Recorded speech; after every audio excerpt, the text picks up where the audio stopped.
Good afternoon. The Bible in a Year with Alan Mayer, the Ministry of the Prophets, Isaiah and Jeremiah, days 207 to 217. Today, day 214, Jeremiah 4, verses 5 to 10.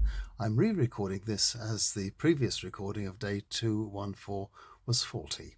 We see an invasion threat, Jeremiah 4, 5 to 10. Trumpet the alarm throughout the land. Shout the warning loud and clear. Cry out to the people of Judah and Jerusalem. Tell them to take refuge in fortified cities. Point them to Zion without delay and tell them to run for their lives. For Yahweh is bringing disaster and destruction from the north. A destroyer of nations comes like a lion that has been lurking there, waiting to destroy Judah. Judah's cities will be left empty and in ruins. Put on your mourning clothes, weep and cry. The fierce anger of Yahweh is focused on Judah. Yahweh predicted this. On that day, courage will flee from kings and their advisers. Priests will be in shock, prophets astounded. I replied, Yahweh my king, how you have deceived the people of Jerusalem. You told them there would be peace, and now there's this sword at their throats. So continuing with Jeremiah, most of the drama in today's passage is contained in the short poem with which it begins.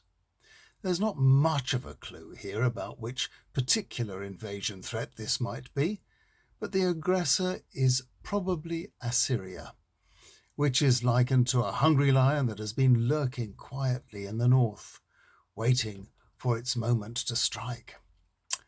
The advice that comes from the prophet is partly practical and partly spiritual. The practical part of his advice is to take refuge in a safe place, either in the high ground of fortified Jerusalem or in some other well-defended city. The leaders and their people have obviously taken their eyes off the international situation, and they have forgotten to take into account the strength and the expansionist aims of their northern neighbour. Even the prophet himself is taken aback by the suddenness of his turn of events. He thought God had promised peace, and now discovers they have a sword at their throats. The spiritual advice is a wake-up call to the people and their leaders to mend their ways. The foe is a pagan king, and his army is an existential threat to the survival of God's kingdom. In the next few verses, Jeremiah consciously blames the people for not keeping their side of God's covenant. And the Assyrian threat is therefore not just a consequence, but also a punishment and a warning. For details of the ways in which the people have broken their side of the covenant, you might like to look at Jeremiah's indictment of the people of Jerusalem in chapter 5, verses 1 to 11. There you will find allegations of insincerity, stubbornness, foolishness, bad leadership, idolatry, sexual immorality, and outright betrayal. In this, Jeremiah stays perfectly within the bounds of his Jewish understanding of God's attitude towards his people. But just occasionally he will slip in a few words of hope for the small minority who remain faithful. Chapter 5, verses 18 to 19, which read like this. Yahweh says, Yet even then I will not totally annihilate my people.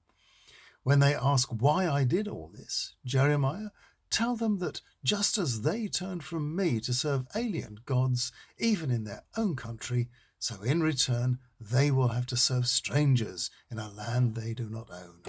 Tomorrow we visit a part of Jeremiah's preaching that will ring bells in the minds of the early church, who saw another destruction of Jerusalem in their very own recent past.